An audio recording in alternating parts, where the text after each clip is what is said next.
Hello students, I am KN Sharma. Welcome to my YouTube channel KN Sharma Classes. Students, आज मैं आपके लिए जो वीडियो लेकर के आया हूँ वो है फ्यूचर कॉन्टिन्यूअस टेंस का है। और स्टूडेंट्स, जैसे आप जानते हैं, आपने मेरे वीडियो देखे होंगे तो उसमें आपने देखा होगा कि मैं हर टेंस को मतलब सेपरेटली एक्सप्लेन कर रहा हूँ। तो स्टूडेंट्स, आज जो टेंस है वो फ्यूचर कॉन्टिन्यूअस टेंस है। इसकी पहचान क्या होती है वो देखिए।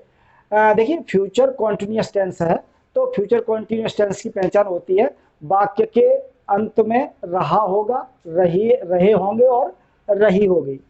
तो स्टूडेंट्स, जैसे हमें पता है कि जहाँ पे भी फ्यूचर की बात आती है तो फ्यूचर की बात आती है तो वहाँ पे हमारे दिमाग में तुरंत ही बात जाती है कि उसके वाक्य के अंत में गागीगे लगा होगा।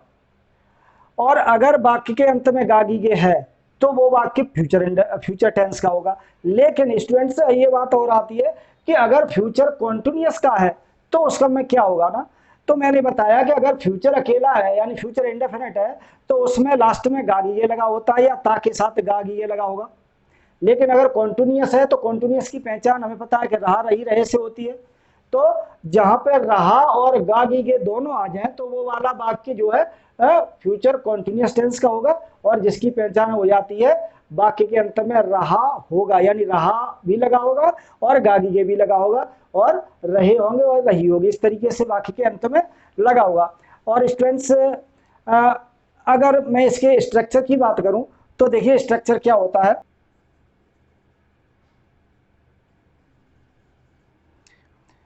इसका स्ट्रक्चर होता है, सबसे पहले हम सब्जेक्ट लगाते हैं, उसके बाद विल या शैल प्लस वर्ब की बी लगाते हैं, उसके बाद वर्ब की फर्स्ट फॉर्म प्लस आईएनजी और प्लस ऑब्जेक्ट। देखिए स्टूडेंट्स, क्या होता है, इसका स्ट्रक्चर होता है कि सबसे पहले हम सब्जेक्ट लगाते हैं, उसके बाद हमें पता है कि जैसे मैंने बताया कि फ्यूचर इंडेफिनिट में भी कि विल और शैल दो हेल्पिंग वर्ब होती हैं जो फ्यूचर टेंस में आती है मोस्टली। और लेकिन इसमें कॉन्टिन्यूअस है तो इसमें वी और ऐड हो जाएगा और वर्ब की फर्स्ट फॉर्म में आईएनजी लग जाएगा, क्योंकि रहा रही रहे लगा है। तो रहा रही रहे के लिए मान लीजिए वर्ब में आईएनजी आता है और उसके बाद हम ऑब्जेक्ट लगाते हैं। तो स्टूडेंट्स, ये हमारा ये स्ट्रक्चर होता है एफर्मेटिव सेंटेंस का। और एफर्मेटिव सेंटेंस अगर मैं कोई वाक्य ले लूं, अगर मैं कहूं कि वे पत्र लिख रहे होंगे, देखिए इस वाक्य के अंत में क्या लगा है, रहे होंगे। मैंने कहा रहे होंगे, रही होगी या रहा होगा, इस तरीके से वाक्य के अंत में आता है। तो ये अगर मैं इस वाक्य को देखता हूं तो ये हमें पता चलता है कि ये वाक्य हमारा फ्यूचर कॉन्टिन्यूअस टेंस का। क्लियर है। आगे हम ये देखते हैं कि इसको हम कैसे ट्रांसलेट करेंगे। और ट्रांसलेट करने का सबसे पहले मैंने बताया है कि सबसे पहले हम इसमें सब्जेक्ट लगाते हैं। तो स्टूडेंट्स, मैंने कहा है कि सब्जेक्ट को ढूंढने का तरीका हम बताते हैं कि हु लगाते हैं, यानी कौन का प्रश्न करते हैं सेंटेंस से। तो अगर मैं कहूं कि पत्र कौन लिख रहे होंगे तो उसमें आंसर आता है वे। तो ये वाक्य जो होगा सबसे पहले हम लगाएंगे दे। उसके बाद मैंने बताया विल या शैल। मैंने बताया शैल का जो प्रयोग होता है वो सिर्फ आई और बी दो सब्जेक्ट के साथ होता है और सबके लिए, बाकी अदर्स के लिए विल का प्रयोग होता है। तो विल या शैल में से कौन सा लगाना है, तो हमें ये देखना है कि हमारा जो सब्जेक्ट है वो दे है। अगर ये दे सब्जेक्ट है तो हमें पता है कि आई और बी तो नहीं है। अगर आई और बी नहीं है तो हमें क्या लगाना पड़ेगा, विल लगाना पड़ेगा। तो इसके बाद हम लगाते हैं विल, दे विल। उसके बाद बी तो सब में ही लगाना है, यानी जहां विल और शैल आएगा उसके साथ तो बी हमें हमेशा ही ऐड करना है अगर बाकी को जो है फ्यूचर कंटिन्यूअस का है तो दे विल बी। उसके बाद देखिए क्या है, वर्ब की फर्स्ट फॉर्म में आईएनजी, यानी वर्ब की फर्स्ट फॉर्म, वर्ब क्या है इसमें, लिखना, यानी एक्शन वर्ड जो है लिखना है। तो इसमें राइट का राइटिंग हो जाएगा, राइटिंग अ लेटर। ये हमारा सेंटेंस बनेगा। स्टूडेंट्स, हमने यहाँ पे क्या किया है, हमारा जो स्ट्रक्चर है सबसे पहले हमने स्ट्रक्चर को देखा है और स्ट्रक्चर के अकॉर्डिंग सबसे पहले सब्जेक्ट लगाया है। उसके बाद विल या शैल में से, यानी विल और शैल में से कोई एक लगाया है। और विल हमें पता है कि ये दे के साथ विल का प्रयोग होगा। उसके बाद वी यानी बी लगा दिया है और राइटिंग अ लेटर, यानी वर्ब की फर्स्ट फॉर्म में आईएनजी जोड़ दिया।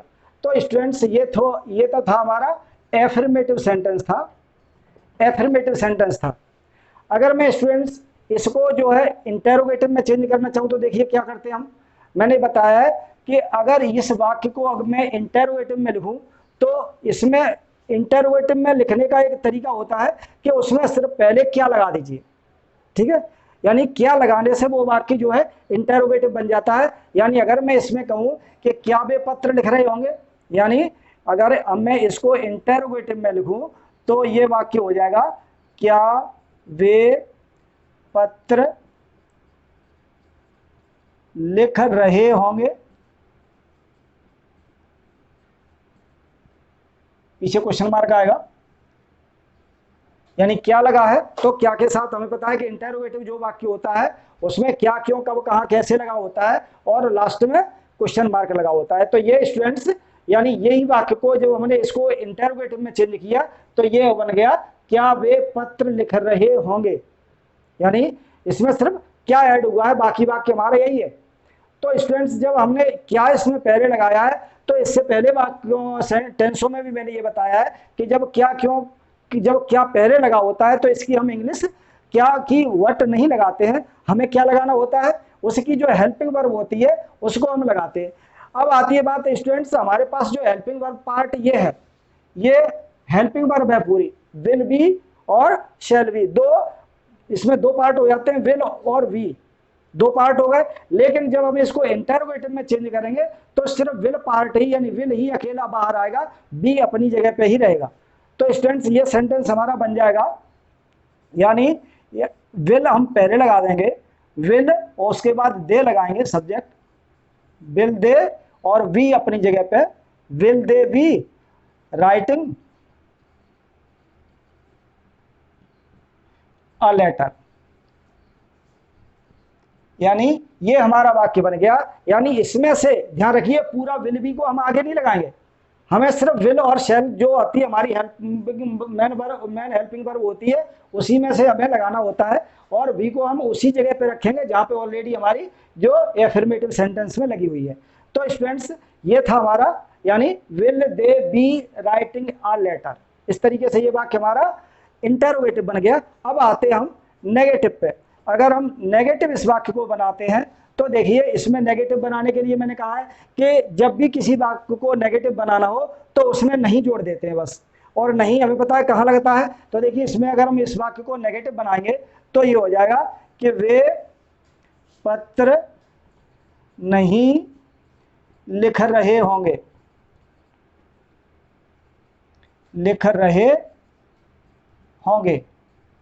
ध्यान रखिए स्टूडेंट्स इसमें हमने क्या लगाया, नहीं, यानी इस वाक्य को इंटेरोगेटिव बनाया तो क्या लगाया, इस वाक्य को ही अगर नेगेटिव बनाया तो इसमें नहीं लगाया, और जब नहीं लग जाता है तो ये वाक्य नेगेटिव हो जाता है। और जब इस नेगेटिव वाक्य को अगर हम ट्रांसलेट करते हैं तो वही उसी तरीके से करते हैं कि इसमें क्या करते हैं कि अगर वे लगा हुआ है तो इसमें भी सब्जेक्ट को हम पहले ही लगाते हैं, दे।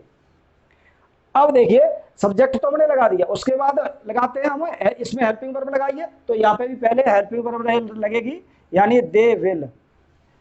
अब आते हैं नॉट की बारी। अब देखिए नॉट हमें इन दोनों के बीच में लगाना है, यानी विल और बी के बीच में नॉट आएगा, क्योंकि बी जो होता है वो इधर वाला पार्ट में आ जाता है और ये हेल्पिंग वर्ब है वो इधर आ जाती है। तो इसके लिए हम क्या करते हैं कि नॉट का प्रयोग हम इसके बाद करेंगे, दे विल नॉट, उसके बाद बी लगाएंगे, राइटिंग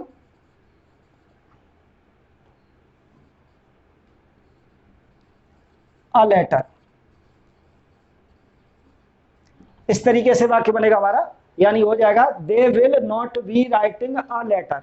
इस तरीके से स्टूडेंट्स हमने एक वाक्य को जो वाक्य हमारा एफर्मेटिव था उसको हमने इंटरोगेटिव में भी बदल दिया और उसको हमने नेगेटिव में भी बदल दिया।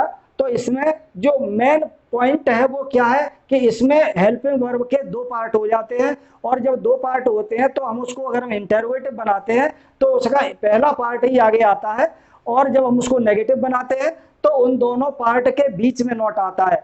ध्यान रखिए स्टूडेंट्स इस तरीके से ये वाक्य जो है हमारा क्लियर होता है। इसमें एफर्मेटिव, इंटरोगेटिव और नेगेटिव आता है। अब मैं दूसरा वाक्य लेता हूं। वाक्य है हम गरीबों की सहायता कर रहे होंगे। तो स्टूडेंट्स ये हमें ये पता है कि ये वाक्य जो हमारा गया है ये एफर्मेटिव सेंटेंस है।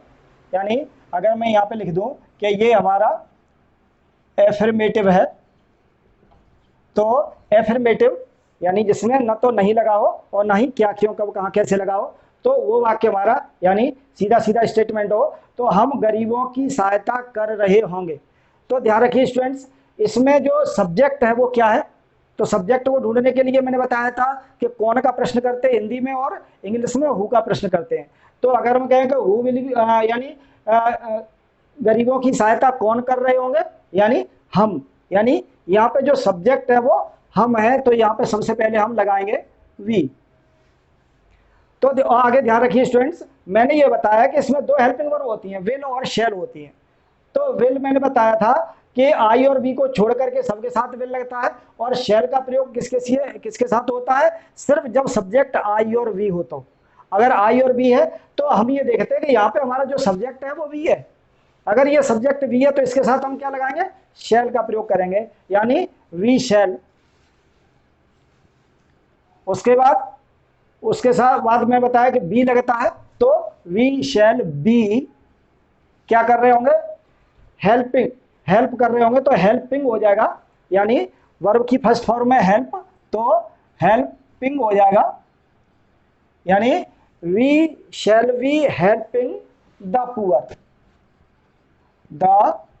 पुअर, यानी ये सेंटेंस हमारा बनता है कि हम गरीबों की सहायता कर रहे होंगे। तो इसका मतलब है कि we shall be helping the poor. इस तरीके से ये वाक्य हमने कैसे बनाया था, सबसे पहले सब्जेक्ट को हमने पहले लगाया, उसके बाद हेल्पिंग वर्ब शैल बी और विल बी उस तरीके से प्रयोग होता है। तो वी था तो इसलिए हमने यहाँ पे शैल बी लगाया है, और उसके बाद वर्ब की फर्स्ट फॉर्म में आईएनजी, तो हेल्प था तो हेल्पिंग कर दिया है, उसके बाद ऑब्जेक्ट है यानी द पुअर।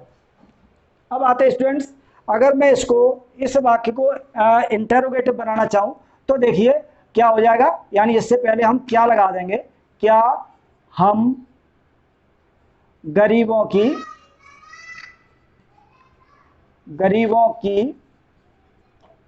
सहायता कर रहे होंगे।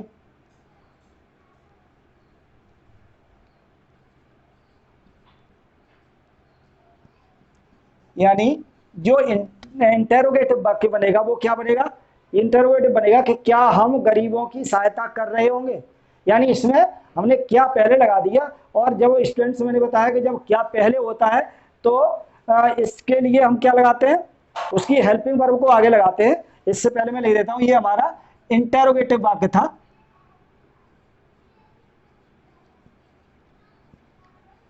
यानी ये हमारा इंटरोगेटिव सेंटेंस है, और इंटरोगेटिव सेंटेंस में क्या, कब, कहाँ, क्यों, कैसे लगा होता है। तो क्या हम गरीबों की सहायता कर रहे होंगे, यानी ये वाक्य जो हमारा पहले वाला था वो हमारा इंटरोगेटिव में इस तरीके से बनेगा।